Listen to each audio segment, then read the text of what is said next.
Magandang araw po sa inyong lahat, aking mga viewers at subscribers ng DIY KKB Informative. At ngayon po, napaka-importante po nito guys. Ang press conference ni Senator Mig Zubiri, ang pinuno ng Senado. So dito po, pakinggan nyo pong mabuti ang kanyang mga pinapahayag dito. Medyo nagambala po kasi ko eh.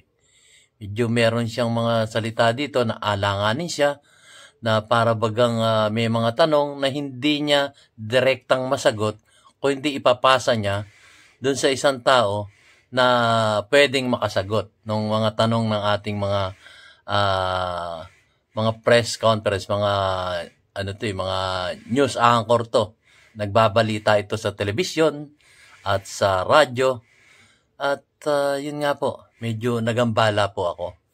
So, kayo na po ang makinig at himay-himayin nyo kung ano yung sinasabi niya rito. Pero mag-analisa rin po ako. Susundot-sundot din po ako ng analisa along the way ng kanyang pagsagot dito sa ating mga news anchor at ng mga nagbabalita.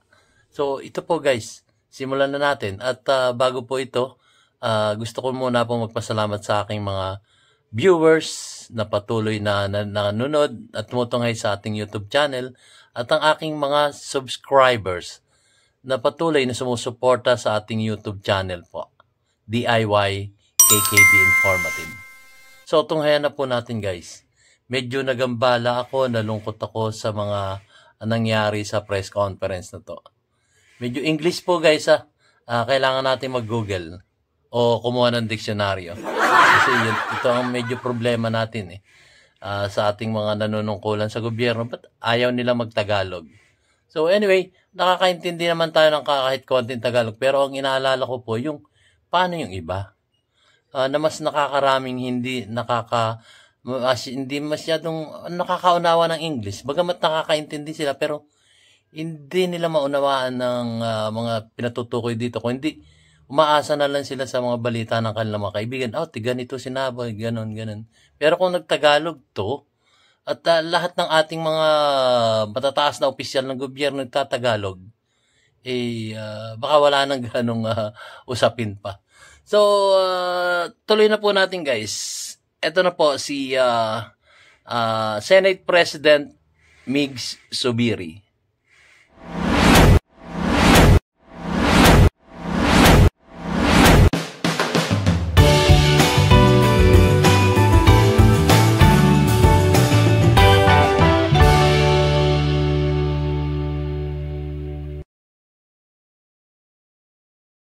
So guys, ito na po.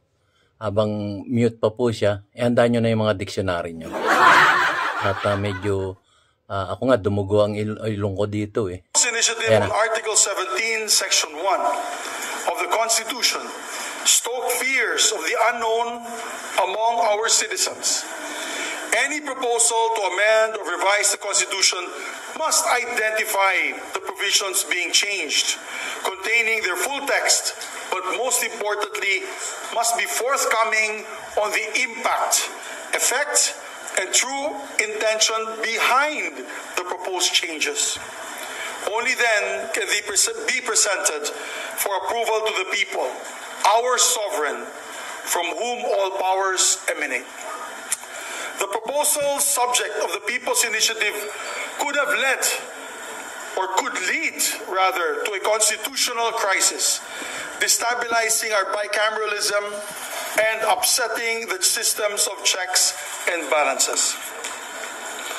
While the Senate is vehemently opposed to a dilution of its participation in the task of reviewing the Constitution, we exercised all restraint, because in any conflict, it is always the people who stand to suffer the most.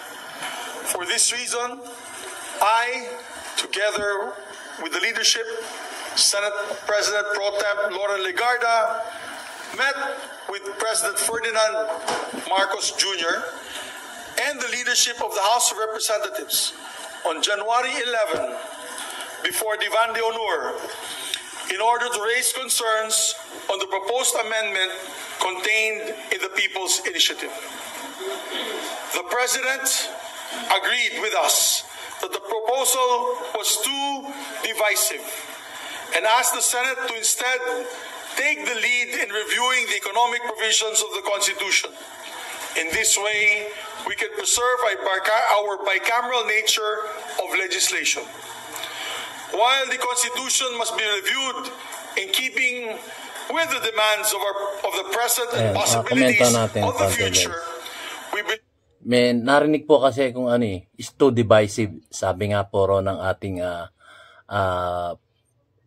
sitting president na si Bongbong Marcos Jr. So, yun, divisive talaga. Yung tinutukoy niya dito, yung charter change, yung pagbabago ng ating konstitusyon. So, talaga, marami namang umaalmang ang mga mamayang Pilipino eh. Halos lahat nga umaalma dito sa pagbabago ng ating konstitusyon. Kaya nga, sinasabi niya rito, nag-usap daw sila ng presidente together with Senator Loren Legarda at si Speaker of the House, munti ko na masabi yung tunay na pangalan, Speaker of the House, at apat sila, sinasabi niya rito, apat sila na humarap, tatlo sila na humarap sa ating presidente para pag-usapan tong sinasabing lang konstitusyon na nagiging sanhi ng dibisyon ng bawat isang departamento ng gobyerno. Baka nga raw po mauwi pa to sa constitutional crisis. So, ituloy po natin. Medyo English po, kaya ginugoogle ko pa. May dictionary ko sa tabi ko. Ito na po. Tuloy natin. That we must first exhaust all avenues open to us through policy making and legislation. That is precisely what the Senate did when we enacted amendments to the Public Services Act and liberalized many industries to attract foreign investments, encourage competition, and improve the delivery of basic services to our countrymen. The Senate stands firm behind the Public Services Act as a landmark piece of legislation that reforms our economic landscape. We, however, and I'd like to repeat, we, however, recognize that the case assailing the Constitution of Republic Act number 11659 or the amendments to the Public Services Act is currently pending before the Supreme Court. As such, the Senate commits that it will work with the House of Representatives to remove all doubts on the constitutionality of the law by ensuring that the liberalized policies contained in the Public Services Act can be implemented and relied on by investors as an enduring policy. It is only in this respect the Senate can agree to modify the Constitution. The framers of the Constitution deliberately ensured that modifying it will be an arduous process, never to be taken lightly. We wish to assure the people that in reviewing the economic provisions of the Constitution, we will be circumspect. We are guided by the knowledge that our sovereign is watching, and that the work we should do represents no interest other than the people's interest. So that is my statement, ladies and gentlemen, of our friends in the media and the people watching us in... So guys, ang narinig ko lang dito, yung para sa mga ating mga investors. At ang naunawaan ko po dito, kayo po baka may mas iba ko yung naunawaan. Ang naunawaan ko dito ay isa lang patungkol dito sa mga foreign investors na gustong magnegosyo dito sa ating bansa. At ang isa po dito sinasabi niya ay itatouch nila o itatakil nila yung tungkol dun sa pag-aari. Patungkol dun sa 60-40, ganon. At tungkol dun sa pwede bang magkaroon ng sariling lupa ang mga foreigners dito o pwedeng makabili ng lupa dito sa ating bansang Pilipinas. So, yun po yung pinatutukoy niya rito. Yun po ang aking pagkakaintindi. Kung English kasi guys eh. Alam nyo naman ang lolo nyo eh. Hawak lang akong dictionary eh. So, yun po naintindihan ko guys. Kayo po, ano po yung pagkakaintindi nyo? So, yun lang nga tinutukoy niya. Pero yung sinasabing PI, hindi po ito yung hindi po ito masamang PI, yung People's Initiative, hindi niya binanggit dito. Kasi yun ang ugong-ugong ngayon, People's Initiative. So ituloy natin, baka naman meron siyang pararating dito. Live in the TV and radio as well as social media. Yes, my dear. Sir, you said that President Marcos parang commanded you that Senate will take the lead in terms of amending the Constitution. But mas gusto nyo policy making, so Public Services Act. But by any chance, does that mean, sir, that you will be, the Senate is more open to shorter change this time around since may order na kayo from the President? Ganito kasi yan, the complaints of some of the investors. The question first asked is, do we need to amend the Constitution, right? So now, we feel in the Senate that after passing the Public Services Act, hindi na po kailangan amendahan yung ating provision when it comes to economic amendments. Unfortunately, may pending case sa Supreme Court, marami pong nag-file. So, anong nangyayari daw, maraming natatakot pumasok sa bansa dahil maski na meron na po tayong batas, wala pong TRO, but what if after 1 or 2 years, the Supreme Court declares it unconstitutional? And once the Supreme Court declares it unconstitutional, paano daw nila babalik sa 60-40 yung kanilang mga investments? Yun, sa paninegosyo nga. So, may mga mabibigat din na rason, and that's why we are open with the leadership of the Senate. We had several meetings with the senators after. We are open to discussions on the amendment of the Constitution on these particular provisions, but we are going to do it separately, voting separately. Okay. And that is why we have prepared a resolution now signed by myself, Senator Lauren Legarda, and Senator Sani Angara on the economic provisions, amendments of the economic provisions of the Constitution. Provisions, so with this, we had asked the majority members had asked Senator Sani Angara to lead a subcommittee on the Committee on Constitutional Amendments to tackle this particular issue. We chose Senator Sani Angara kasi kailangan talaga natin dito ay abogado. Yung People's Initiative. With due respect, hindi ko pa nakakausap si Senator Robin Padilla. He's still abroad. But when he comes back, kakausapin po namin siya at magre-request po kami na kung pwede, para dito sa usapin na ito, we will ask a creation of a subcommittee for this purpose. So, just to make a long story short, we had a meeting, the chain of events that had happened. So, nakipag-meeting po ako kay Presidente noong Tuesday. And I raised the alarm about the People's Initiative. Yeah. He was very gracious enough to meet with me, and we discussed how we can diffuse the situation. In fairness to the President, hindi niya po alam yung People's Initiative language was to diminish the powers of the Senate. And after that, he asked me to meet with the Speaker. We met with the Speaker.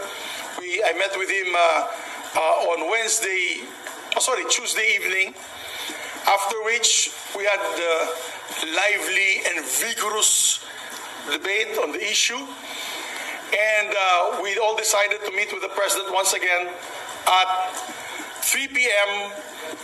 in Malacanang last Thursday. In that meeting, we were there early, so we met together with Senator Lauren Legarda. Kasama po namin si Congressman Sandro Marcos, Sap Anton Lagdameo, and the Speaker and myself. In that meeting, we discussed the scenarios. And of course, I defended the position of the Senate na talagang malabo yan kasi as far as we're concerned, their plan is unconstitutional because we are a bicameral system of government. Kaya, nung pagkita po natin kay Presidente,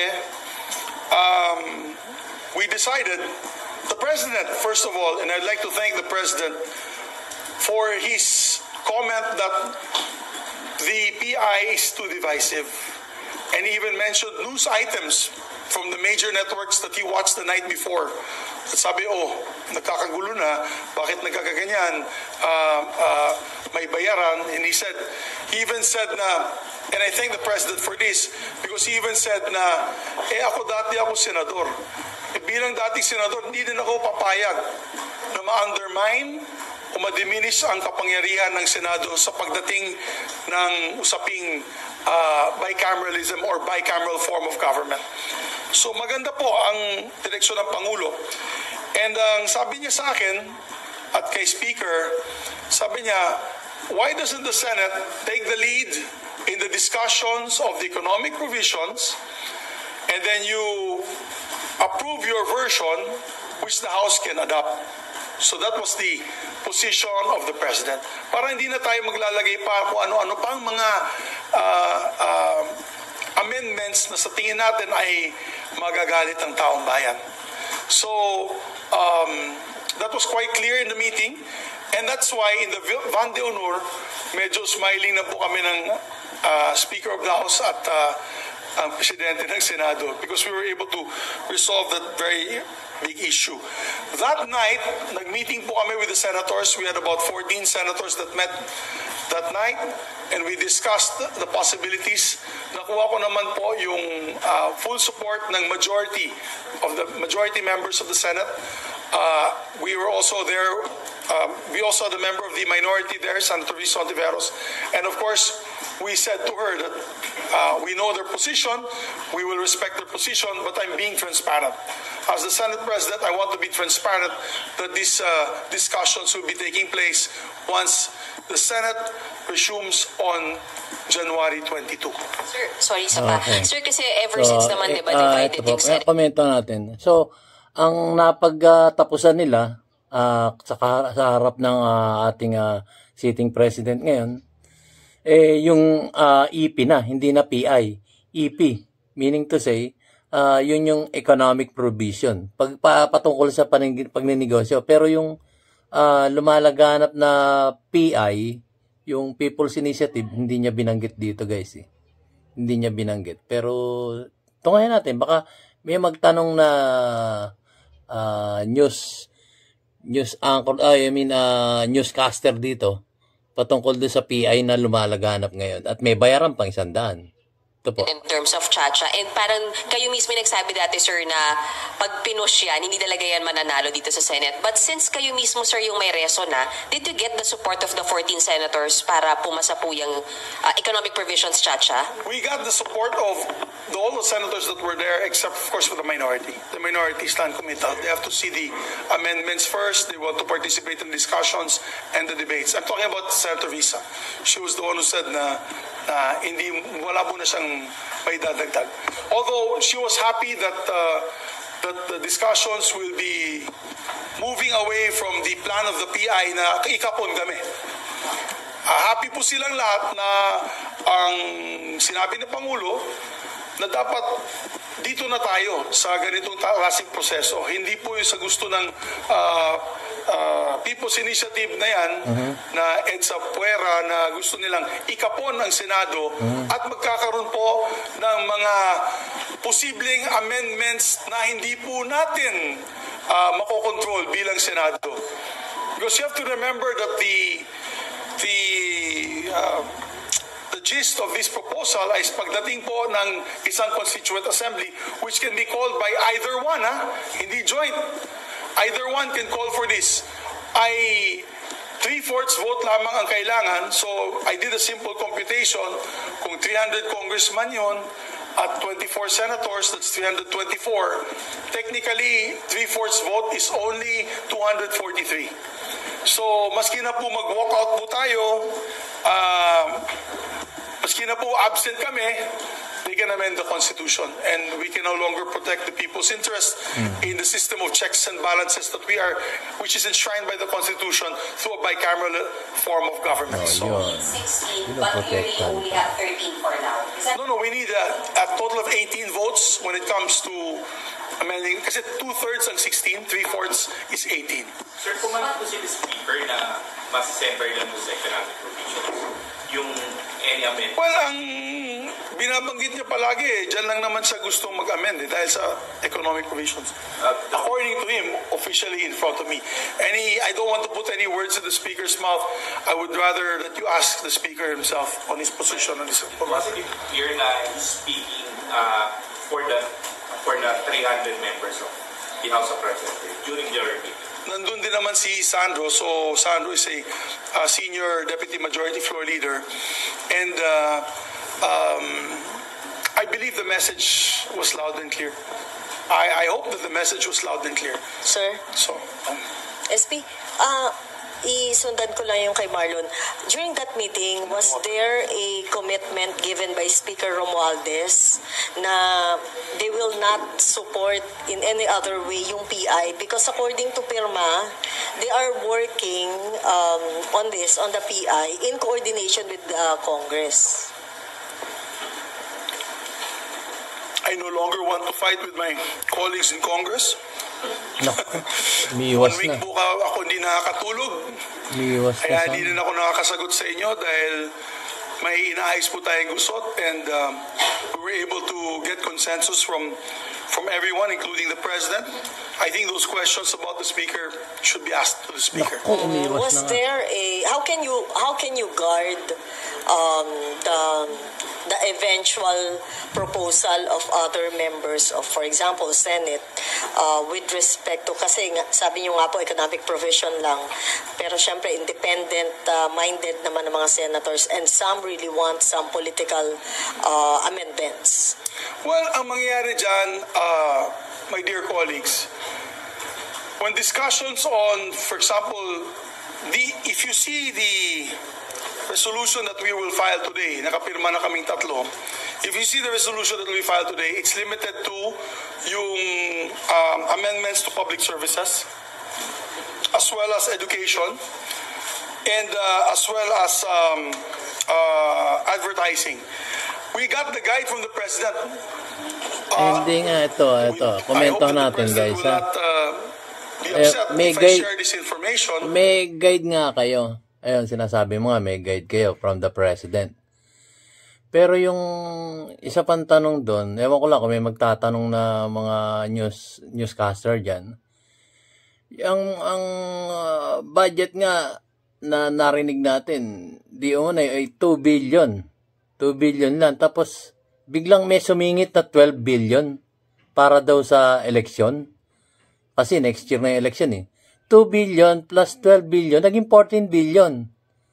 Sana may magtanong ng newscaster dito. Ano yun? Paano yun naisingit yun? Yan nga, doon nga lang, nalusutan kayo, hindi nyo alam, tapos dadating na naman to, in front of the President, eto yung kanyang mga gustong mangyari, paano na? Malulusutan na naman kayo, kagaya dyan sa tsa-tsa na yan, pwede kayong malusutan dyan. So, ituloy po natin, guys. Tayo po nagsusuri lang. Tayo po ay nag-a-analyze na sitwasyon. Dahil posible mangyari kasi doon nga lang sa budget na 2 billion, naging 14 billion. Patungkol dun sa, ito na nga, yung People's Initiative, di umano, ginagamit na nila yung budget para doon sa mga pirma-pirma. Tuloy po natin. Para lubos natin maunawaan, baka meron tayong iba pang malalaman dito. Pero si President mismo, ayaw niya ng lupa na ibigay sa foreigners. Siya mismo nagsabi, malabo yun. Kahit sino He naman. said that, and I quote the President, this will give us problems in our housing program. It will increase tax rates and it will increase prices of land in the Philippines. And even cited some countries kung saan na may foreign ownership na yung mga mismong locals ay hindi na po nakaka-afford ng lupa doon at lumalabas na. Kaya na nagkakaroon ng Asian hate dahil may mga areas like Vancouver, Toronto, in Canada, wherein a lot of Chinese, Hong Kong nationals pumunta doon, binili lahat ng property. Yung mga Canadians na original na lumalabas na, hindi na nila ma-afford yung lupa sa sariling bansa. Tsaka apartments doon sa mga lugar na yun. So we like to thank the President for that because we are one in the Senate also not to agree on foreign land ownership. Actually, so maganda, meron po siyang direksyon na sinabi, keep away land from ownership. Sir, And even media, sabi niya, ayaw din niya ng media kasi kung may foreign ownership of media, baka mag-influence peddling pa yan dito on certain agendas. So ayaw din niya po yun. So we're limiting it, as far as the Senate is concerned, Matik na yun. Thursday night Hindi discussion, kailangan. we're limiting it to the scope of the Public Services Act, education, because we feel, lahat po kami naniniwala na bakit hindi makapasok ang Harvard dito, ang Yale, ang Stanford.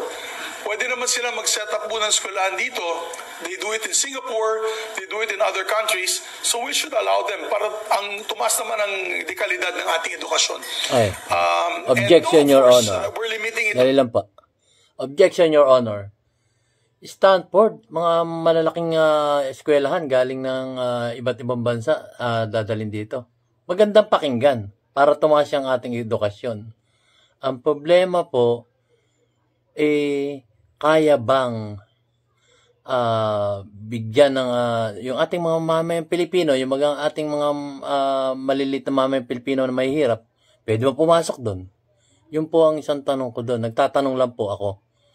Pwede, papasukin nyo, pero kumbaga, ay pwede bang, kumbaga, akuin ng gobyerno yung pagpapaaral doon ng ating mga, halimbawa, sabihin na natin mga may talento, may talino, na magiging isang o pwedeng budgetan ng gobyerno para pumasok dyan sa mga eskwelahan na gusto niyang, gusto niyang papasukin dito sa ating bansa, yung mga Stanford, yung mga malalaking mga eskwelahan sa ibang bansa dito pupunta para magtayo ng negosyo. Medyo mahal po yun, ginawang presidente ng Senate. Hindi po namin kayang i-afford yun. Kaming mga maliliit na mamamayang Pilipino dito sa Pilipinas. Medyo po yun. Mahirap po yung example nyo yun. Ngayon, kung babudgetan nyo kami, para pumasok dun sa sinasabi niyo eskwelahan na po pwedeng papasukin dito para tumaas yung edukasyon ng ating mga Pilipino dito sa ating bansa. Pwede. Kaya lang po, ang sa aking kuro-kurot pananaw, po pwede namang palakasin natin ng ating mga teachers, yung National Teachers College, yung nag-aaral dyan. Yun ang bigyan natin ng, kasi matatalino mga Pilipino. Dangan nga lamang, kailangan natin ng, kumbaga, ng konting push sa pag-aaral ng ating mga incoming teachers. Yun po. Yun po ang doon. Pero para tayo umasa pa sa ibang bansa, hindi na po kailangan yun. Alam ko, mas matalino tayo kaysa sa ibang mga dayuhan eh. Dangan nga lamang po. Ayoko na po magsalita. Ginoong presidente ng Senado. Kasi po, alam niyo yun. Ay, nako. Yung budget ng ating Department of Education, yun po ang dapat na talaga lakihan ng pondo. Diba? Para yung ating mga matatalinong teacher na narito sa Pilipinas, hindi na mangingibang bansa. Meron po akong meron po akong personal knowledge doon. Kasi yung asawa ng aking kapatid, nagturo na lang sa ibang bansa. Pero yun, summa cum laude yun. Hindi natin nagamit dito sa ating bansa. Bakit? Kasi malitang budget dito. Kaya, yung matatalinong teacher, lumilipad na sa ibang bansa at napapakinabangan ng ibang bansa. Yun po ang sa akin doon. Pasensya na po, nagkomento lang po ako ng konti ayon sa aking nalalaman. Ito po, ituloy natin. Kasi medyo nagulat lang ako dun sa papasukin yung mga eskwelahan. Matatalino ng mga teacher dito eh. Kaya nga lang, yung sweldo. Yun ang kailangan. Tuloy natin, guys. Ano ba yan? These three right now. Sir, two more questions lang, Yeah po. sir. Tapusin mo naman si Chair, and then- sorry, Marlon, sandali. Right. Sir, Hindi mo nang so time. pumayag doon si Speaker na in the first place, aware si Speaker na merong ganitong resolution and he agreed na in the end, at the end of the day, they will just vote according to your version. Ganun po. That was the agreement that we had made in Malacanang on the 11th of January at 4 p.m. Sir, last question. So yan yung agreement po namin, and I hope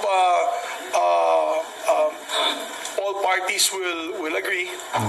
And Malabong sagot and yun. we thank the President for that, because ang totoo dyan talaga magkakaroon ng constitutional crisis. Hindi po Yeah. talaga papayag. Alam mo, lahat ng mga kasamahan ko, And then, atat na message ang niya. matake. At sabi ko sa kanila, pag lumaban tayo, there's a point of no return. Kasi kung magkakainitan ng dugo ang House and Senate, paano natin may papasa yung mga batas natin? namin na. Kung ayaw mo makipag-usap sa congressmen, how do we do the BICAMs, the bicameral conferences? How do we do our LEDAC? Magkakagulo, masyado mainit. So, ang talo dyan ang taong bayan. So, I had to keep a cooler head, and even if it was very difficult for me not to say anything about this issue, we wanted to find a win-win solution that would limit the impact in terms of constitutional crisis with both houses of Komento. Congress. Sir, Talagang last gusto ko question from my makipagan eh. Alam niyo guys, ano kaya yung kagaya ng sinasabi ni Pinoy Survivor, bakit pwede kaya nating, ako yung nagtatanong lang, pwede kayang ganito gawin natin? Palitan natin yung Speaker of the House? Tingnan lang natin kung mababago yung tema ng nangyayari sa Kongreso. Ako po ay nagtatanong lang, baka sakaling po pwede yun. Palitan natin yung kumbaga, palitan ng ating presidente, kasi pinsan niya yun eh. Palitan niya Speaker of the House, baka magkaroon ng, alam mo yun, yung konting harmonious relationship between Senate and Congress. Ganon. So, sa lower house. So, ituloy natin guys. Nakakomento ko lang kasi magandang talakayan sana yun eh. Is this going to be a priority? Is it going to be prioritized? It will be a priority by the Senate as far as we're concerned. Only on economic provisions, napakaklaro yan. We will have public hearings, and in these public hearings, we will have debates. And as you said, kung meron man propose ng controversial dito sa Senado, term limits or removal of term limits or change of government, I'm sure the members of the committee, the subcommittee, or kung gusto ng ating mga kababayan, gawin natin na committee on the whole to be presided by myself and Senator Angara, we can put it on a vote. And obviously, 18 votes at each time. Sa committee level, para paglabas ng committee report, that was voted upon by 3/4 of the members, yung final committee report, and then we'll put it in plenary and make a vote on it again for 18 votes or for 3/4 vote. Well, I cannot predict what my colleagues would be saying, but I think the simpler the amendment, the easier to get 18 votes from my colleagues. Sir, Was there any discussion on political reforms? Particularly term limits, lifting of term limits, and then change of... Wala naman. Wala naman. Kasama ni Pangulo, wala naman. And by filing this resolution, SP, is it that an admission na may defect, may constitutional defect, yung amendment sa PSP? Because my eyes were open because we had a meeting with Frederick Go, yung kanyang officer or the presidential assistant for his economic team. And we spoke also to several other businessmen. Natatakot sila. Kasi kaya nga maraming pledges, hindi pa natutuloy po yung pledges is because whenever they speak to their legal team here, yung mga Filipino lawyers, meron pang pending sa Supreme Court. So, sayang naman, no, napakasayang. Kung 1.1 trillion nga ang pledges ng mga dayuhan na mag-set up ng mga businesses dito, bakit naman natin sila atsapuera? Ay pupunta lamang yan sa Vietnam, pupunta lamang yan sa Thailand, sa iba't ibang bansa, kawawa naman ang Pilipinas. So,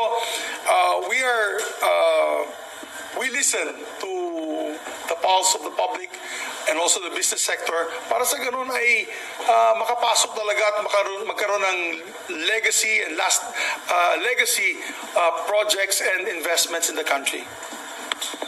Sir? It is not, I'd like to say that iba kasi yung panahon, iba yung panahon na yun. I think when we passed the 1987 Constitution, it was not effective because at that time, all countries at that time were looking inward, di ba? Nationalistic ang tendency noon, noong 1980s. Ngayon po, globalized na yung economy natin. And by doing this, definitely erases all doubts na gusto po natin ng foreign investments na pumasok sa ating bansa. And sir, with this resolution, malilimit lang sa talaga doon sa education, economic, and wala na yung possibility na yung term extension. Kasi yung usual na inaano nila. Suicide yun para sa amin. No one, wala, vehement ang objection ng mga kasama ko on this topic. So, we limit it to economic, as what we promised the President, we limit it to economic provisions, and we'll be discussing only economic provisions on this particular Senate resolution. Okay. Teka lang po, ha? Yun po. Panghahawakan namin yan, ha? Senate President, na kayo nakapokus daw sa mga business na tinutukoy nyo. Wala po yung term limits, yung term extension, ha? May malusutan na naman kayo. Nagpapaalala lang po. Ito po, recorded yan. At ikikip ko ito as may documents. Para nang sa ganun, meron tayong ebidensya na sinabi nyo po na wala po yung term limits kasi suicide po yun para sa Senado. Yun po ang sinabi nyo, yun po ang binanggit nyo. Ang term limits ay suicide para sa inyong mga senador dyan. A suicide, sabi nyo. So, ituloy po natin, ha? Nakadocument po yan. Wala pong pinatawag mga term limits, ha? Ito po, tuloy natin. Well, sana po. Sana po yan ang mangyari. Yan ang kagustuhan din ng Pangulo. So, of course, the question now will be with our colleagues in the House of Representatives. Sir, sabi, ang initially po sir, di ba, re-reviewin po ng subcommittee ang economic provisions ng Constitution. And then, eventually, magko-convert po Congress to Constituent Assembly kasi dinidiscuss yun na po yung 18 votes, which is 2/3 na requirement. Dito na lang kami boboto. Yan ang usapin namin sa Malacanang. We will be here, we will pass this, 18 votes dito, and we will submit it to the House.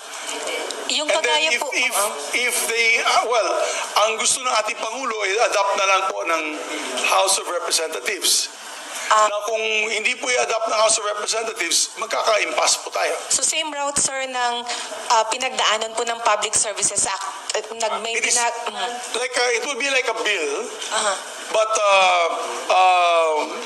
3/4 vote. We will deliver 3/4 vote of the Senate. Yes, and then sir, dun sa meeting po, nag-agree sir si Speaker na nag-agree po dito si Speaker Romualdez. Sir, kasi sir, ang sabi ni Senator Amy Marcos kahapon, it seems na siya yung nasa likod ng People's Initiative kasi yung mga directives nanggagaling sa mga staff niya. So sir, dun po ba una sir, may admission po ba na siya yung nasa likod ng People's Initiative? And after that meeting, clear po ba na wala na, matitigil na itong mga pag-ikot-ikot po para sa pirma? You know what will happen if I answer that, di ba? Magkakagera kami ng House. I'd suggest that you ask sino yung counterpart mo sa House? Si Isa, sir. Si Cesar. Tanong mo si Cesar na lang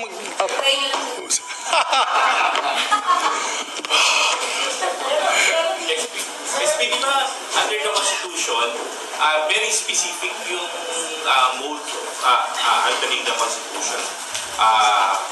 Parang pinapakaraw yun nga yung sinasabi ni Constitution Assembly, yung CONCON, and then yung PI.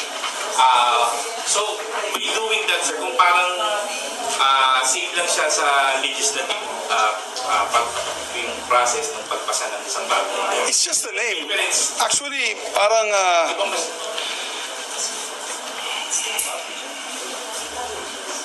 it's just, as far as I'm concerned, it's just a name, which is Constituent Assembly.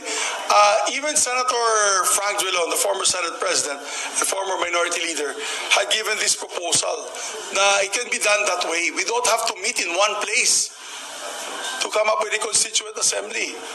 As far as they're concerned, and this was also discussed during, this was also discussed in one of the committee hearings by, I think, Father Bernas and some other constitutionalists, that it can be done that way. So we can meet here, pass the resolution, 3/4 vote. They can meet there, pass the resolution as well, 3/4 vote. Pero kung magkaiba, yan ang problema, hindi magkaka-impasse, hindi po mapapasa yung constitutional reform. But if they adopt the Senate version, then wala tayong problema. 3/4 vote of both houses. So we maintain that's the best way, that's the best mode, that is the path of least resistance in terms of debates and Komento na po natin. I'd say heated Maganda-gandang talakayan debate. dapat eh. Ito guys noon po kasi, para sa mga kababayan natin, pag gumawa po ng batas, nagsisimula yan sa Kongreso. So, sa Kongreso, gagawa sila ng batas, tapos magbobotohan sila doon. Tapos ngayon, para maging batas yun, ipapasa muna dito sa Senado. Magbobotohan din sila. Pag sumang-ayon ngayon ng Senado, yun, magiging batas na yung kanilang ginawa doon sa lower house, going to upper house, dito nga sa Senado. Pero ngayon, iba na ang kanilang ang ginagawang batas ngayon. Magsisimula sila sa Senado, sila yung gagawa ng batas, tapos magbobotohan sila, tapos ngayon ipapasa ngayon sa Kongreso. Baligtad na po ang kaya medyo, sorry po, medyo natatawa lang ako para lang masolusyonan yung problema ngayon. Nabaligtad, guys, nagbaligtad talaga. Dating nagsimula ang batas, gumawa ang Kongreso, papunta sa Senado. Ngayon, baligtad na, sila na yung gagawa ngayon ng batas. Tapos, pagbobotohan nila, tapos itatransfer nila sa Kongreso. Natawa lang po ako dun, guys. Para lang masolusyonan tong kanilang ginawang problema na nakikita ng taong bayan. So, ituloy natin. Ganun po ang senaryo nito. Aking lang pong na-analyze. Na-analyze ako, nasuri ko. And possible difficult scenarios that may happen if we meet together. So, pumapayag din si Speaker niyan. So, walang problema. Sir, yung pulso lang, sir, ng mga kasamahan niyo sa Senado, yung 3/4 votes, sir, coming from the Senate President, kayo po yung confident na makakuha niyo yun kung economic provisions lang yung gagalawin sa Constitution? As far as the people that I've spoken to, I believe makakuha tayo ng 3/4 vote. Yung mga kausap natin, yung 13, plus yung mga kasama namin nung the day before, mga tumawag sa akin, parang makakuha po tayo ng 3/4 vote. Limited to only economic provisions, particularly these few that I had mentioned already. So, economic provision lang, ha? Sorry, SB, tama ba? You were made Term aware extension. of this People's Initiative just this year. Nalaman ko lang last Friday. Yeah, pero ba't di ba may timeline na binigay si Senator Amy Marcos? Alam mo, to answer your question, nabulaga ako. Okay. Last Friday ko lang nalaman. Not this Friday, the Friday, what day was that? Friday? 6? 5 or 6? Okay. January 5 ko lang nalaman. I was in Cagayan de Oro doing some work there, and nakuha ko yung litrato, pinadala sa all-member space ni Senator Chis Escudero. Yung litrato ng People's Initiative question. Okay. Doon ako nabulaga. Pero sir, why did the BICAM approve nearly 12 billion increase sa COMELEC budget under plebiscite planned this year when in fact wala naman tayong gaanong scheduled plebiscite for this year? Well, we were told that that budget was for purchasing of machines. Kasi wala na yung Smartmatic, di ba? Disqualified sila. So, akala po natin ay para sa election ng 2025 yun. Kasi kailangan mo lang at least 1 year before bago mo bilhin yung machines. Di ba kasi election na eh. Pagdating ng 2025, you only have 4 months to go before elections. So we thought it was the preparations for the 2025 elections. But remember that it didn't come from us. Hindi galing sa, wala sa NEP yan, wala sa GAA. Hindi kami nagpo-post yan. So that's supposed to be for elections of 2025. And I believe Chairman George Garcia naglabas na ng payag today or kahapon or today. I-komentohan natin. Ito po yung sinasabi ko guys na nalusutan sila. Wala sa GAA, wala sa kung ano na pa, hindi alam ng Senado, pero nagkaroon ng budget. Nasingitan ng 12 billion budget. Tapos ngayon sinasabi niya, ang alam niya, ito'y gagamitin dito sa mga makinarya. Halimbawa, yung PCOS machine, yung counting votes, gagamitin yung 12 billion na yun. Yun ang pagkakaalam nila. Iba yung lumalabas ngayon. So, ibig sabihin, aminado siya. Ako po yung nagsusuri lang, Aminado siya na nalusutan sila kasi wala sa GAA, hindi nila alam, tapos mayroong budget na ganun. So, ibig sabihin, hindi pinaalam sa kanila. Yun ang malinaw na nangyayari dito. Yung 12 billion, tinatanong nitong ating newscaster na meron talagang 12 billion na nasingit at hindi alam nitong ating mga senador. So, meaning to say, sa madalit sabi, nalusutan sila. Yun po ang ating analisa dito. Nag-a-analyze lang po tayo dito. Nalusutan. So, ituloy po natin. Rather this morning, nagagamitin daw nila yan for the 2025 elections. Yun. Yes, guys. Daw. Sir, meron bang categorical order from the President to stop the PI? Kasi apparently ang discussion among congressional leaders lang. How about yung mga private group na gusto pa rin mag-initiate ng ganong PI? The President maintained his position that this is divisive. The President maintained that position.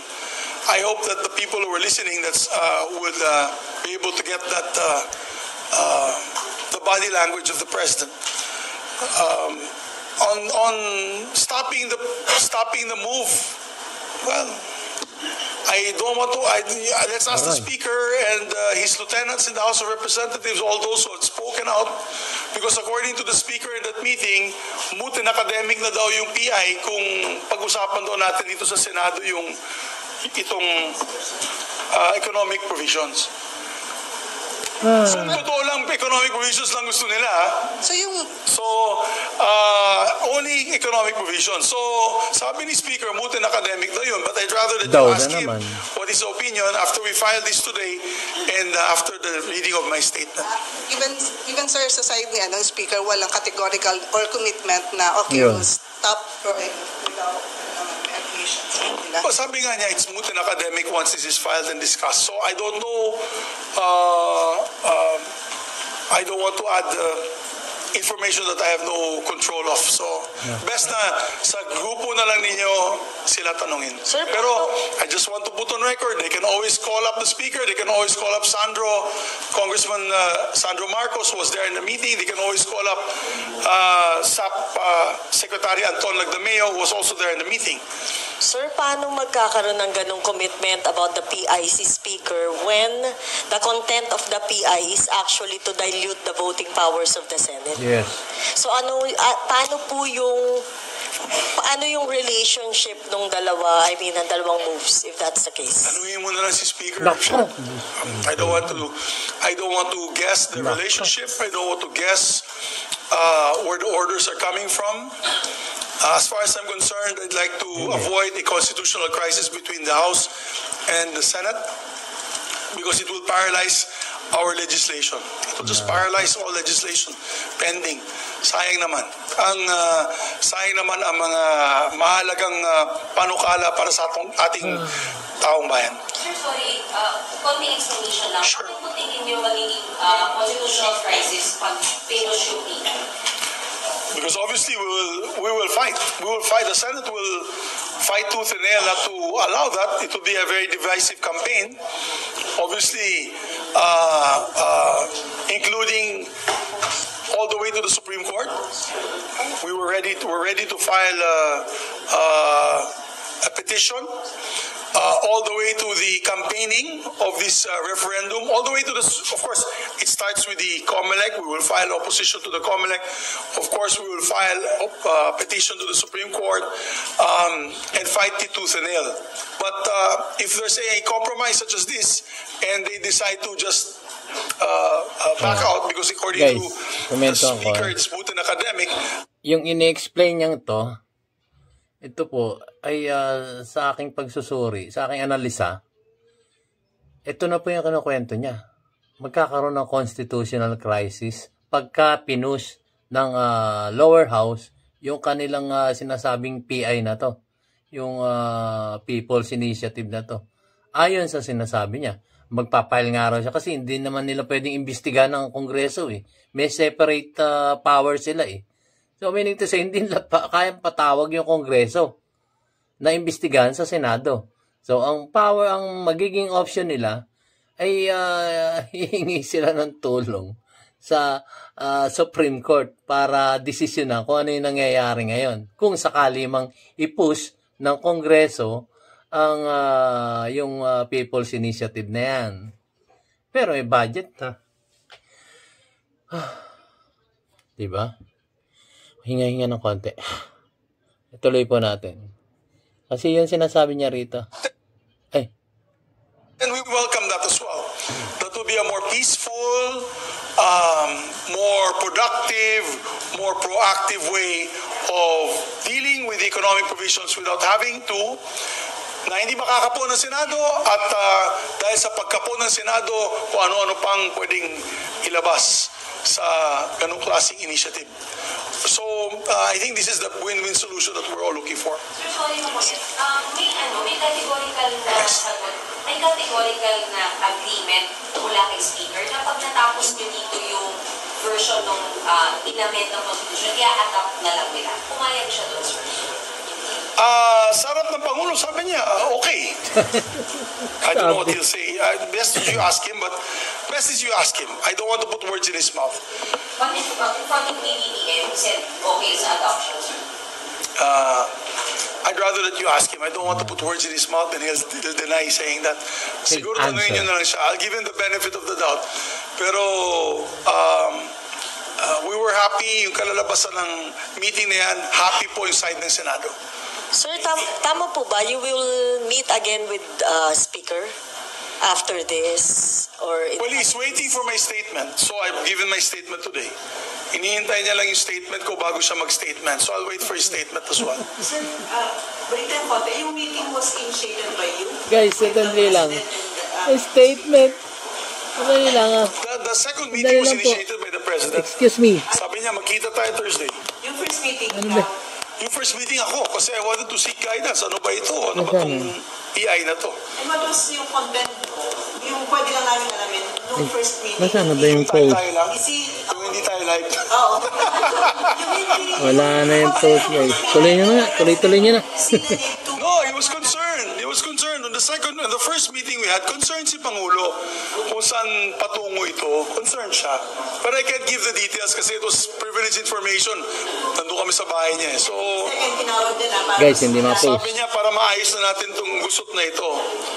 In fairness to the President, he's trying to find ways na hindi madagdagan ang gusot ng pagtakbo ng ating pamahalaan para sa ating taong bayan. So, hindi kasi magkakausap na kayo. Ba't hindi pa kayo nag-uusap doon? Imagine if everyday, toxic masyado yung mga salita namin sa news. Mga tao, of course, it will look like a divided nation. If every day in the news, nagsisigaw, nagmumurahan po tayo dyan. So, even investors would be afraid to come in. Sir. Wait, si ano muna? Nauna po si Marlon. Okay. Obviously, you're very adamant in your position against judge. Anong deal changer in this time? I was never adamant. But let's put this on the record. I've said it many times. There is a need to amend certain provisions of the Constitution. But I've said possibly now is not the time because of the the important matters at hand. But after meeting the economic teams and the business groups they're saying that their biggest concern nga is dahil sa kaso sa Supreme Court na hindi pa natatapos with finality, natatakot pa rin sila pumasok dito. Bigyan ko kayo ng halimbawa. You're a company who wants to deal with telecommunications. Okay. Under the PSA, pwede na po yung 100% owned. Pumasok sila dito, bilhin nila yung PLDT, for example, yung mga company who wants to deal with telecommunications. Under the PSA, pwede na po yung 100% owned. Pumasok sila dito, bilhin nila yung PLDT, for example, yung mga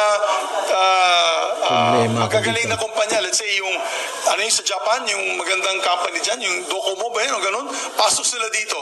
And they give us 100% service. Happy na ng tao. They spend billion. Ayun pala. So yun guys, sinasabi nga niya dito, nag-usap na sila sa harap ng presidente. Silang apat. Yung co-tempor niya, si Senate President, sino ba to? Yung Speaker of the House, si Martin Romualdez, sa harap ng presidente. So, nagkaroon sila ng pag-uusap doon, kung ano yung kanilang gustong mangyari. Tapos ngayon mag-aantayan sila ng statement. Ba't hindi na lang nila pinag-usapan doon sa harap ng presidente bago sila magkahiwa-hiwalay? Dapat inareglo na nila lahat ng bagay-bagay na dapat pag-usapan doon. Di ba? Pero ngayon, nag-aantayan pa sila. Inaantay ni Speaker yung statement mo. Ngayon, nag-statement yan, ha? So, ikaw naman mag-aantay uli sa statement ni Speaker of the House. Samantala, magkakausap na kayo. Kayong apat kasama yung ating presidente. Bakit ganun? Parang gulo. Hindi nyo pa pinlansya dun sa pagharap nyo yun. Yung inyong mga kanya-kanyang kagustuhan.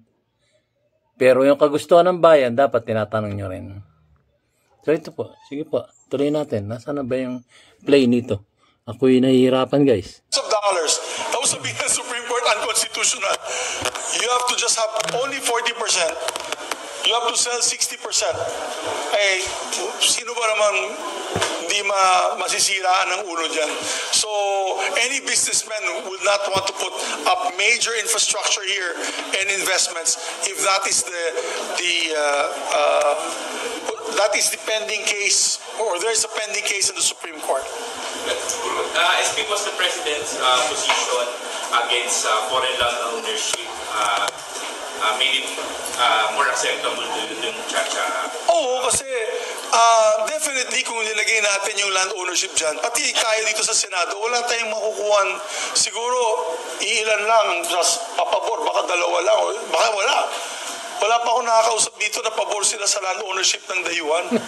Kahit sino kasi, naman. Alam mo naman sinong bibili ng nandyan. Kung yung ating mga kapitbahay na nang gustong manggulo dito. Tapos yan ang mangyayari dyan. Tapos yung ating mga kababayan, nangyayari na nga yan na yun Diba? Dahil sa mga pogo and all that na hindi na po ma-afford ng ating mga kababayan, mga condominiums dito sa... tanungin nyo lang mga Senate staffers natin dito. Hindi na sila maka-arkila ng apartment dito sa area na to, sa Pasay, dahil sobrang mahal. Pupunta na, talagang abot na sila ng Cavite. Because of course, it's being rented by foreigners. So, I would suggest talaga na we do not include that in the amendments to the Constitution. That would be very difficult for everyone. Sir, may pinag-usapan na po ba kayong timeline para dito, sir, sa review ng economic provisions? Like, may target date na ho ba? Kasi may sinasabi rin na possibly, dapat sa SONA ni Presidente, mai-report na niya ito. Well, napakasimple lang naman ng amendments na to. I don't see any problem finishing it this quarter. Before the Holy Week break. I don't see any problem. Kasi tatatlo lang naman yung... Tapos napakasimple. It's not specific. It's specific. But we only put the amendment unless otherwise provided for by law. So gagawa pa kami ng batas. Unless otherwise. You understand? Ito, kasi ito. Pabanggit ito. yung sa Public Services Act para maging constitutional na po yung National Patrimony and Economy. That is under Section 11 of Article 12. Section 11, lalagyan lang namin ng linya unless otherwise provided for by law. Meron na tayong Public Services Act. That's the law. So that will now constitutionalize the Public Services Act. Oh, pero sir, can you do that without converting Congress into a constituent assembly, sir? Sir, kasi amendment din po yun sa Constitution, yung adding that phrase po na unless otherwise provided by After discussing with several legal luminaries, it can be done. It's just a name. What's the Constituent Assembly? Our hearings and our voting here will just be, it's like a separate assembly. They have one there, we have one here. Does it say that we really have to meet? So sir, ibig sabihin, Even the Constitution, we have to meet all together? Pero Hindi naman, di ba? voting Saan kami mag-meet sa Club Filipino? Pero ibig sabihin, sir,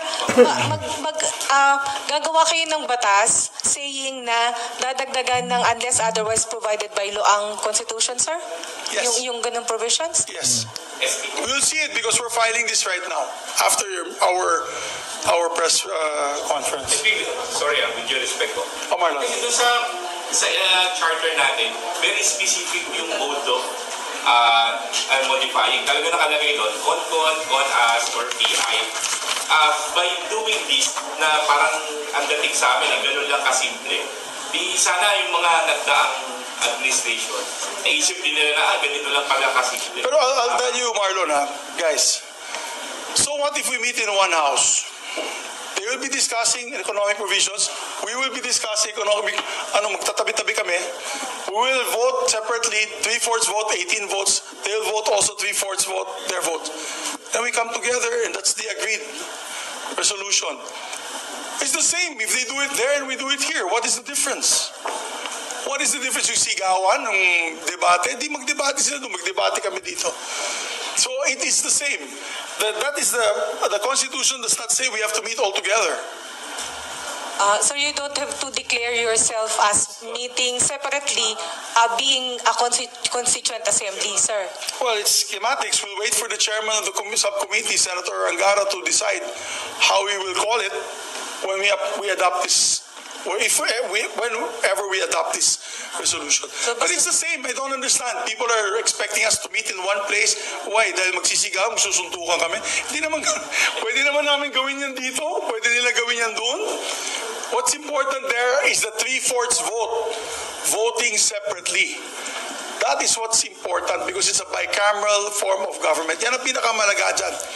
Naboboto kami, 3/4. Boboto sila 3/4. Pag hindi po kami naka 3/4, wala nang usapin ng charter change. Ganun lang yun.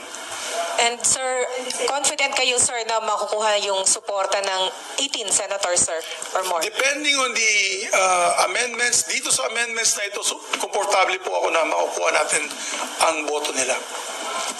Sir, yung timeline, sir, na sa zona ni Presidente, pwedeng batas na po yung... Hindi pa kasi dadaan pa ng, depende sa plebisito, magkaka-plebisito pa yan. So, we have to ask the COMELEC if they have funds for the plebiscite. Magpa-plebiscite pa yan, my dear. Anything that we discuss here and we vote on will still go to the people. So, we'll have a plebiscite. Ito po ang tanong ko. Akala ko po meron tayong hiwa-hiwalay na parte ng gobyerno.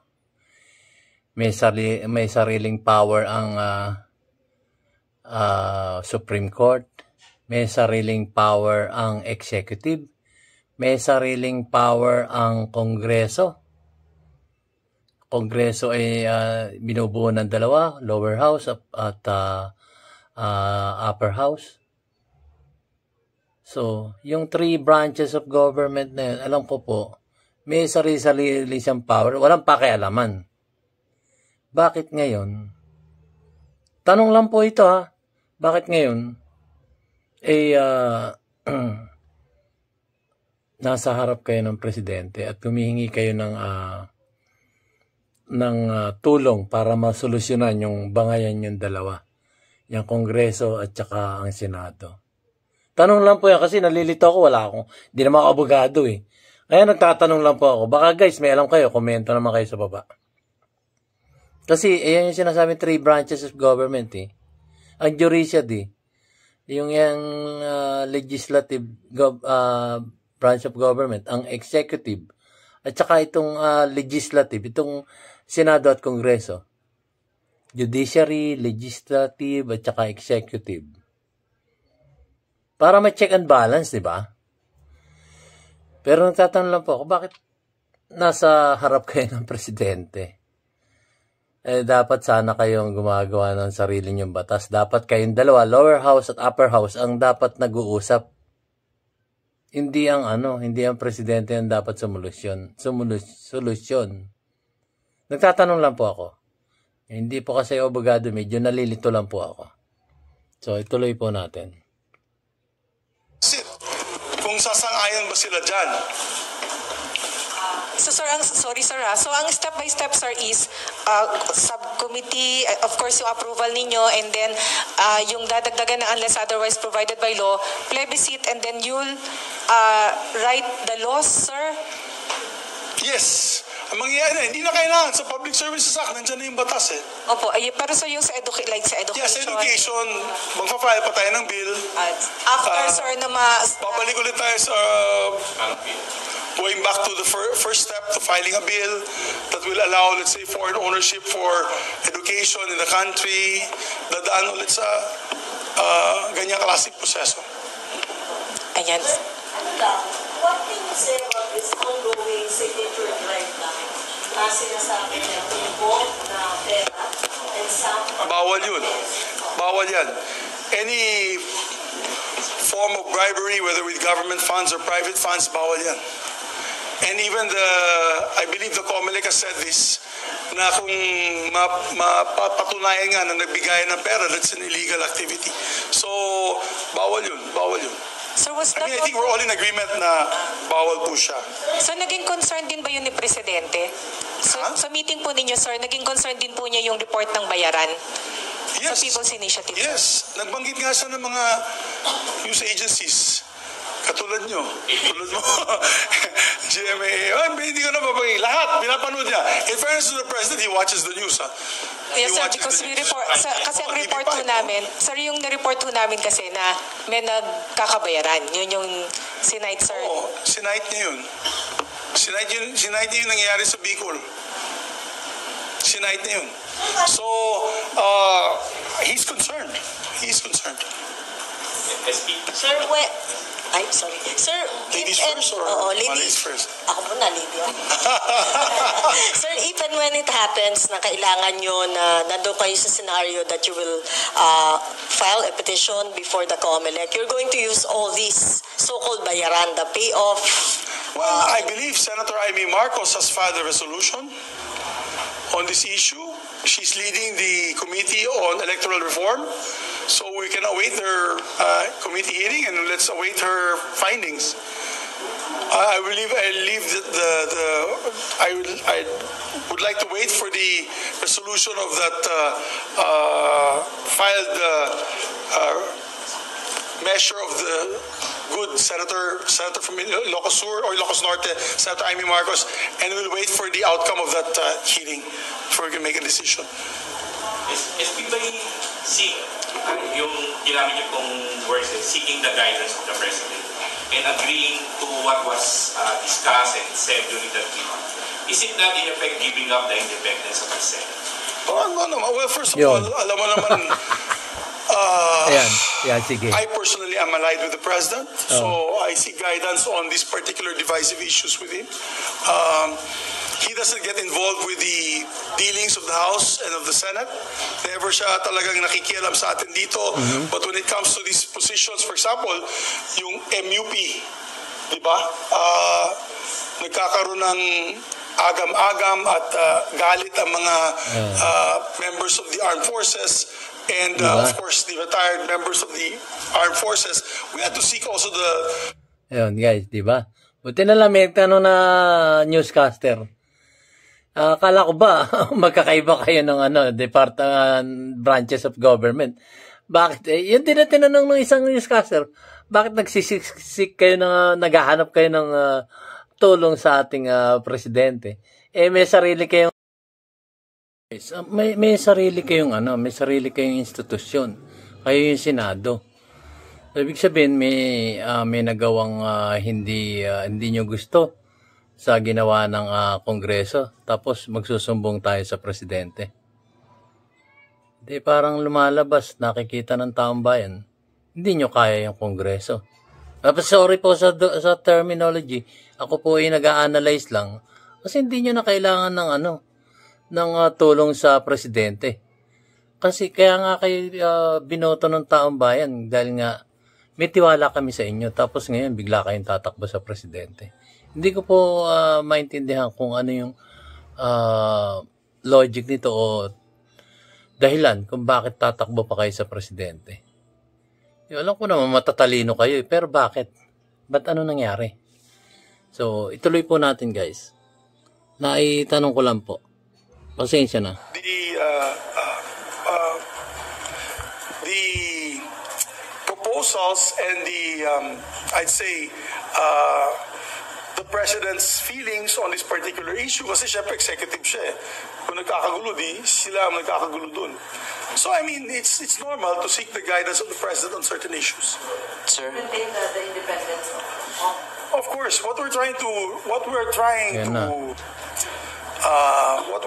to avoid is a constitutional crisis. Naalala ko kasi membro ako ng Kongreso noong 2004-2005, mainit ang usapin ng charter change noon, nung panahon ni Speaker Joe De Venecia and Senate President Frank Drilon. I clearly remember that because of that fight, hindi nag-uusap yung dalawa. Hindi talaga nag-uusap yung dalawa. Nang-iinsultuhan sila sa TV at dahil dyan, apektado yung legislation. I know because naipit yung aking local legislation. Walang nailabas na local bills ko at halos lahat walang nailabas na local bills. We don't want that to happen, guys, because that's going to be bad for the country and for the people. I'm trying to avoid that.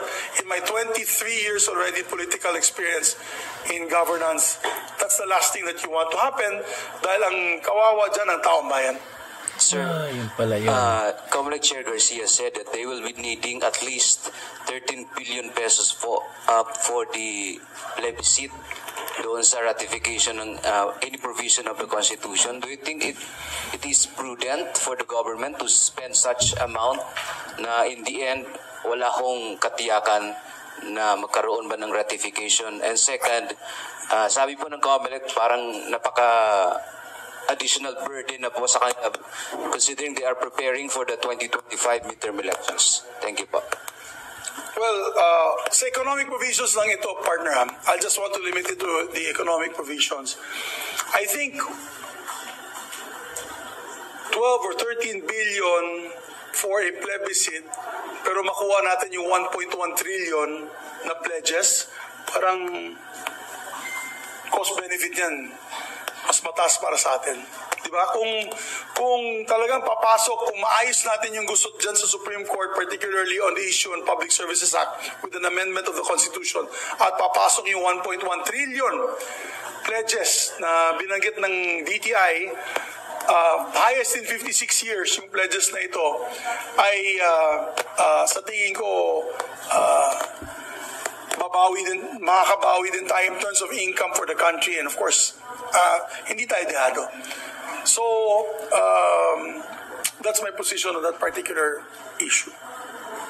On the budget. So, pero yun nga, kung wala tayong budget, then we'll have to wait the preceding year for that. Diba? We'll have to wait for the preceding year kung walang budget yung Comelec. So, what's important is we do our job. I believe that or pwede na isabay sa national elections. Di ba sa elections ng United States, meron silang rider questions? Do you agree on gay marriages? Yes or no? Do you agree in legalization of marijuana? Yes or no? Di ba are you open for legal abortion? Yes or no? Yan yung sa US eh. So, habang binoboto nila yung kanilang congressman, kanilang senator, may rider question dun, yun na yun. So, it's a possibility na pwedeng isabay sa national elections din ito. So, para walang gastos. Sir? Yes, ma'am. Bakit po sa tingin nyo gusto ng PIRMA or some other groups na ma-dilute ang boto ng mga senators? Question. I can only, your guess is as good as mine. Your guess is as good as Not mine. guess. Siyempre, Question yun, question. alam mo yung nakakatakot dyan is the entering the unknown, di ba? Siyempre kung tao ka, ayaw mo pumasok sa isang kwartong madilim. Kasi hindi nyo nakikita anong nangyayari, anong nasa likod nitong kadiliman na ito. It's jumping into the abyss. Yung mga tao natatakot tumalon doon sa dagat, sa gitna ng dagat, dahil hindi natin alam kung anong makikita natin doon sa ilalim ng dagat. Diba? So, it is the great unknown that the people are afraid of. That's why we are going to prevent that by coming up with these specific discussions on specific economic amendments. And para alam ng tao, ito lang pinag-uusapan natin. Wala, hindi kayo mabubulaga. At we will be transparent. So, mas maganda yon kaysa ikapon ng Senado, tapos may yung isang grupo ay tatawag po ng isang assemblea, and then, maski na wala po kaming partisipasyon doon, to be honest, pwede nilang repasuhan ang buong konstitusyon, pati yung mode of government natin. Pwedeng palitan yung gobyerno natin, pwedeng palitan lahat. So, that is the unknown, the great unknown na natatakot po ang taong bayan dyan. Ayaw po ng taong bayan yan. Gusto nila malaman ano ba ang mga specific amendments para sa ganun, pwede nilang pag-aralan yung mga amendments yan kung yan ba ay mapapaganda ang ating pamahalaan o pamalakay? Pamamalakay ng ating gobyerno. Pamamalakad ng ating gobyerno. Yan. Bisaya ako, kaya nahirapan. Mas gwapo na magbisdak, magbisaya na lang ko ni. Nalisod ko sa Tinagalog. Okay. Yes, ma'am. So, pa yung yung dates of the meeting. So, January 5, meeting with the President ng kanilang No. January 5 ko nalaman nalaman ko na may ganung klaseng question sa PI. And then, shortly after Tuesday last week was what day? I met with the President on the 9th, kami lang dalawa. And then I met with the Speaker once again on the evening of the 9th to confirm the meeting with the President, all three of us on the 11th. Kaya hindi muna ako nagsalita because I wanted to see the total picture, ano bang kalalabasan nito. So I held my guns muna, tahimik muna ako until we found a solution to this coming problem. Now, if it is resolved, I do not know, the Speaker will have to answer that question. No. Oh. Kapag depende pa rin kayo sa Speaker. Medyo mainit ang usapin namin. Medyo, it was a very colorful and vigorous kita nyo na ang buong picture, ha? Sir, saan ba yung paliwanag ni Speaker sa inyo? Siya na lang kausapin mo. Kita nyo na ang picture, guys. Alam nyo na. Mabubuon nyo na yung puzzle. So, magkakaroon kayo ng sariling contrast dito, tapos contrast din ang house. Hindi lang kayo mag-meet as one. No need. We don't need to be. We don't need to. There's no specific instruction on the Constitution. We can meet separately for that. Pero hindi na contrast ang tawag. We'll ask Sani Angara to come up with a very acceptable name for it. Mas magaling yan sa pagdating sa terminology. Si Senator Angara. Is Senator Padilla already aware na hindi siya ang mag-lead ng charter? Hindi ko pa siya nakakausap, pero ang problema kasi sa aking kaibigan na si Senator Padilla, he's focused more on the political Diba? He's focused more on the political. Pagkakaganon, magkakagulo talaga dito. Hindi tayo uunsad. With due respect to my dear colleague, Senator Padilla. Hindi ko pa siya nakakausap, pero ang problema kasi sa aking kaibigan na si Senator Padilla, he's focused more on the political Diba? He's focused more on the political. Pagkakaganon, magkakagulo talaga dito. Hindi tayo uunsad. With due respect to my dear colleague, Senator Padilla. Kasi kung change of government ka agad, wala na talagang pag-usapan dito. Magkakagulo na. So, I'm appealing to him, I'll appeal to him that we'll allow a subcommittee on this purpose. If not, then we'll call for committee of the whole. So, possible na po If kung hindi pumayag si Senator Padilla, then we can come up with a committee on the whole and I'll ask Senator Angara to lead. But eventually, magko-committee on the whole din kami because we have to vote. We'll have committee on the whole.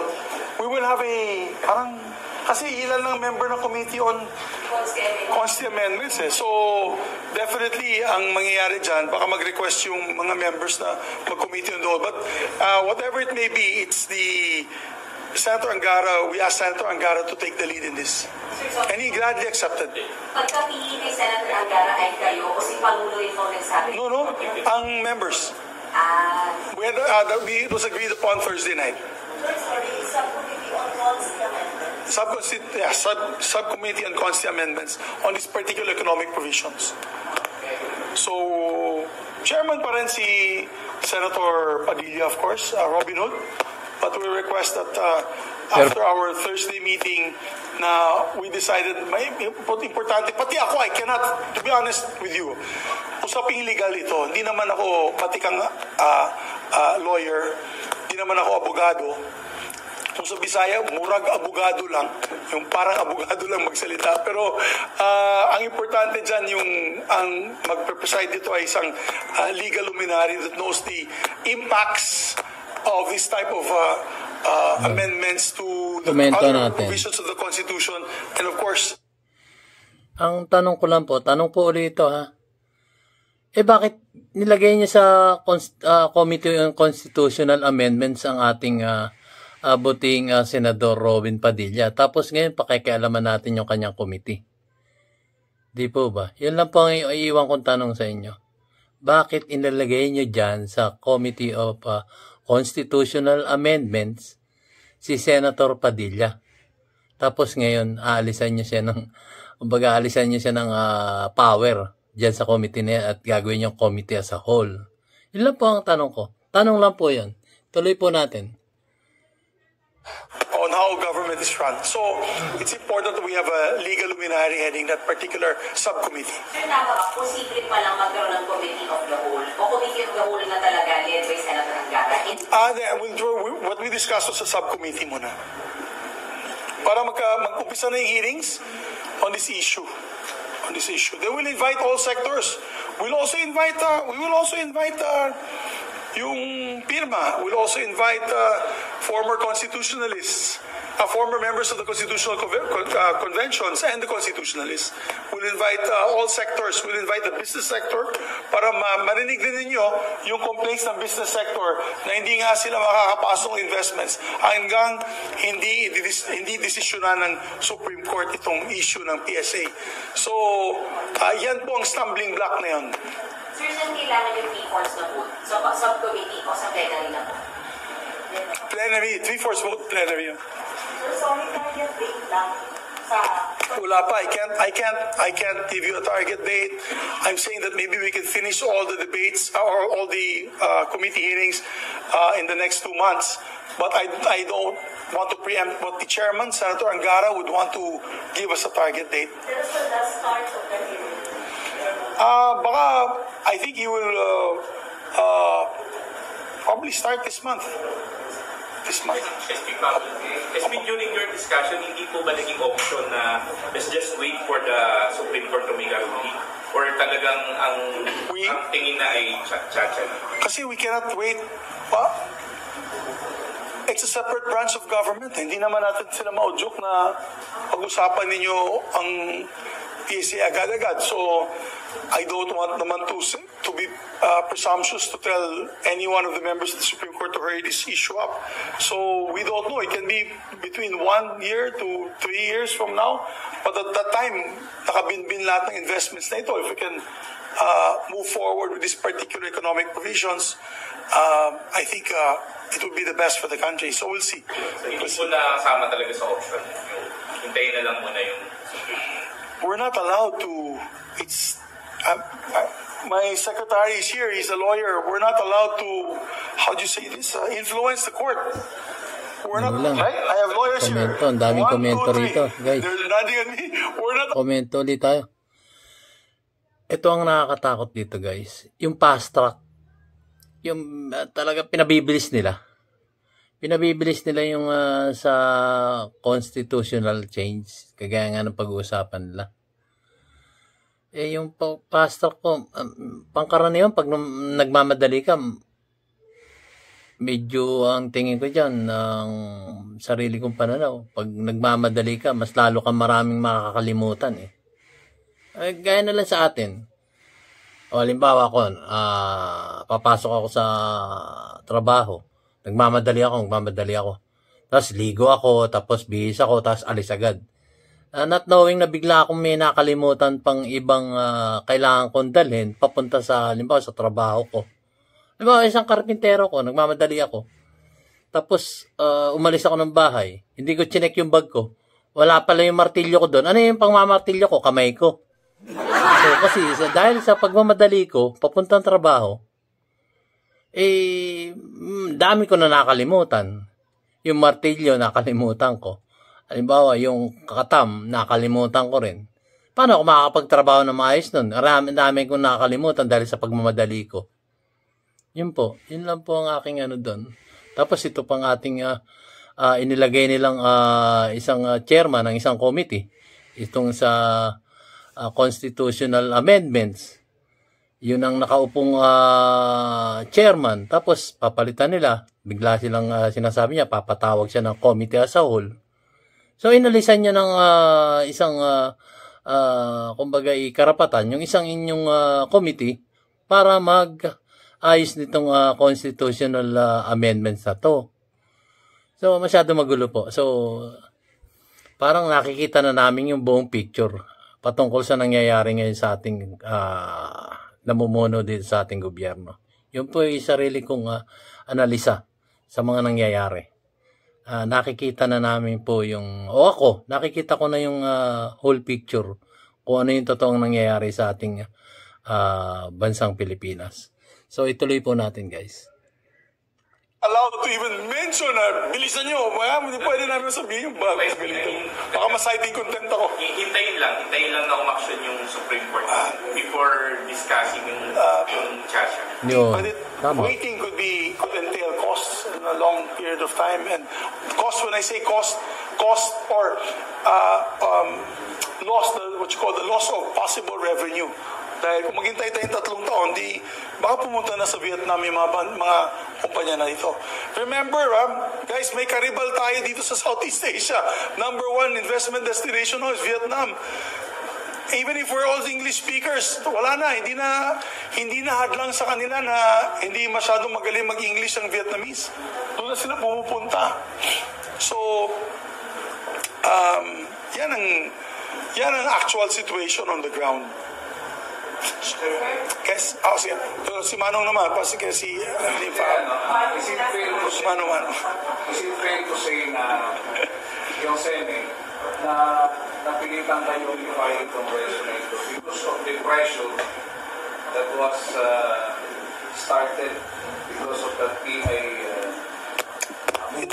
Hindi naman napilitan. I would not say napilitan. We just saw the practicality of, because of the discussions that we had this last week, na hindi talaga umuunsad yung mga pledges dahil nga iniintay nila yung Supreme Court action na ng Public Services Act. So, matalino naman siguro mga senador. Nung pinag-usapan natin yan, they made a suggestion. Let's amend this particular provision sa Constitution para maging constitutional na ang Public Services Act. But kasi kung hindi, sayang naman po yung mga pledges na binanggit ng ating Pangulo at ng DTI sa ating bansa. Not just to appease yung mga nagpo-push na. No, not at all. That's not how we feel. That's not our position. Pero SP, prior to PI, wala namang usapan, di ba, na magpo-push or magpapasa ng ganitong resolution. Kahit na nakasentra yun sa economic condition. Kasi may pinay na rin naman si Senator Robin. Political kasi yun eh. Medyo political kasi yung gusto ng ating kaibigan ni Senator Robin. Na hindi talaga, hindi ko alam ilang boto makuha nun sa political. Talagang, at this point in time, there's no need to rush any political amendments. It's not paralyzing the country. the situation now. So, no further comments on that issue. I'd rather that we focus on what's task on hand. Sir, Thank you, guys. sir, isa na lang. Sir, sir, isa na lang, sir. Sir, Viva Ravelo! sir, isa na lang. Ayan po guys, so natunghayan nyo na ang press conference ng ating Senate President na si Senator Mig Zubiri. At ito po ang kanyang mga nasabi. So overall, ang analisa ko dito ay nakikita ko na ang buong picture ng nangyayari sa ating bansang Pilipinas. Kumbaga, ito na, nagmamadalian na sila, kumbaga, ngayon pa lang sila kikilos, dapat noon pa sila kumilos dito sa itong patungkol dito sa mga negosyong papasok dito sa ating bansa. Na aayusin nila ang mga batas kasi nga naagawan daw tayo ng mga investors mula sa ibang bansa di umano patungkol dito sa sinasabi ng ating Senate President napupunta sa Vietnam. So yun po yung ang big picture dito nagmamadali sila. At ang big picture ay yung lower house at saka yung Senate hindi nagkakasundo. Yun po ang nakikita natin dito base sa aking analisa patungkol dito sa constitutional change. So kayo, meron din kayong sarili-sariling kuro-kuro at pananaw dun sa napanood nyo. Ako po, yun po ang aking analisa tungkol sa nangyayari sa ating mga matataas na opisyal ng ating gobyerno dito sa Pilipinas. So, hanggang dito na lamang po. Matapusin, medyo mahaba na yun. So, nakakalungkot na may nararamdaman din akong takot sa aking damdamin dahil ganito na ba ang ating mga namumuno sa ating gobyerno? Wala nang pagkakaisa, wala nang pagkakaintindihan ang bawat isa. Kundi humingi pa sila ng tulong sa presidente. Marami na ngang problema yung presidente tapos hihingi pa kayo ng tulong para maayos yung sigalot ng mababang kapulungan at mataas na kapulungan dito sa ating bansa. Kaya yung may sinasabi nga siya, pagka hindi sila nagkasundo, siya na mismo nagsabi, baka magkaroon ng constitutional crisis. So, abangan po natin yan kung anong magaganap sa susunod na mga araw, mga buwan. Ay, Pilipinas, saan ka tutungo? So, maraming salamat po sa inyong pagtunghay at pagsubaybay sa aking YouTube channel, DIY KKB Informative. And see you on my next vlog. Ay, saan tutungo ang ating inang bansang Pilipinas? See you on my next vlog, guys.